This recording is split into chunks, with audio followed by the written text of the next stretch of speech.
everyone. My name is Edwin Nunez, and this is step 3 for the subject Introduction to Linguistics. The question is, what is a dialect? So we already know that a dialect is a local variety of language.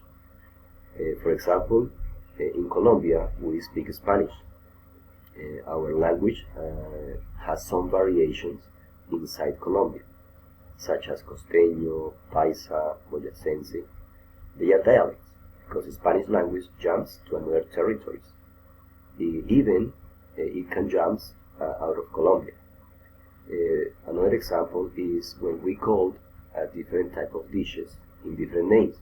For example, in the East Valleys, people say hallacas, but here in Cundinamarca, in Bogota, people say tamales. What is it? It is a kind of food that is wrapped in a plantain leaves, and it's very delicious. Thank you very much for your attention.